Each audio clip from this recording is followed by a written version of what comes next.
TradeTheMBI.com. This is John. This report is for the 16th of February.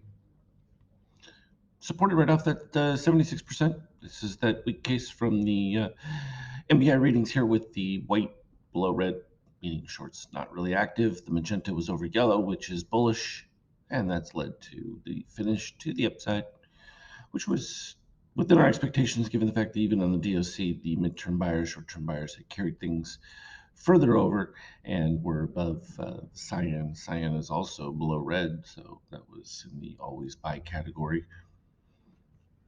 Worked out beautifully. Can't complain about that.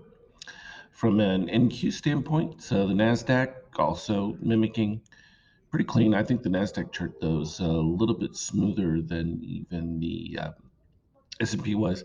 A little bit of softness before crossing over on the steel above cyan, but cyan clearly still below red, has not changed through this entire run, even when we went into the little soft area. So it was a clear indication that the support was going to be there. And also, it's a typical one where you'll get the big move, a little bit of fade back, come back up again. When we get back up towards that 100% is when it gets interesting because you're going to need a vast new supply of money to really drive that, or some kind of economic data that's going to drive it. And does there look to be any just lying around there? Not so much. So we'll see how that plays out, so to speak. Looking at the TLT here from Treasury standpoint, continuing its erosion in price, meaning yield going up. So that's all expected and way overdue. You do get these periods where some crazy things happen in the markets and you just shake your head and you're like, okay, but you got to go with it while it is. The readings were consistent until um, reality set in. No way they could sustain the falling yield given the current environment. It just didn't make any sense. Oil just below that 80 threshold again, still holding on to not a peak level, but it's enough to just be a drag on the economy. And that's what I call it. It's just a great sucking machine of money. Um, Obviously, it's going to the corporations and that, but at the end of the day, you are sucking out from regular folk a lot of that free disposable cash that was being thrown about. That really was the impetus for the inflation that we saw. Gold continuing its weakness because it's not like China didn't, mention that they were buying up record amounts of it and that. So go figure. That's okay. Gold's got a long way to go, and it again is one of those small hedge areas where, you know, I know there are gold bugs that just want to bet the farm on everything, but the same thing you get with um, currency bugs or even crypto bugs. They just all in for one thing. No, I mean you can diversify into plenty of different things. You don't need to be all in one. Um, or you can do as I always suggested, diversification in time, particularly when it comes to the ES and that. From a eurozone standpoint,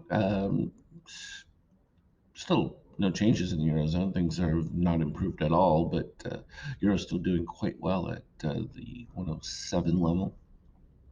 And there was Bitcoin. That was a massive move, which was interesting given that you had the magenta over and over yellow, but white was still leading, so there was some weakness. But the biggest concern was this steel coming from underneath. And once it finally came above, and we talked about it the other day, right here, getting above the negative 13, it creates a bullish move. And boy, that was significantly bullish. Driver right there that just really took off, and you get a corresponding ETH move, puts it right back up at its peak levels for well this year so far. So, well, not quite. I guess going back, we were a little bit more elevated, but certainly better than being just near that 1,000 range. I mean, you're up 50% going on through there. So depending on when you invested in crypto, it can still pay off. From a 50K standpoint, the little long trades worked out nicely and bought again for the next ring up. A little bit of a concern when you see these 50K with the giant weight setups. The move back towards the 0% didn't quite fill. Likewise, right here. So there's some strong bullish undertones in there. That doesn't mean on the next one it's not going to do that, but it's probably going to be at a much higher 0%.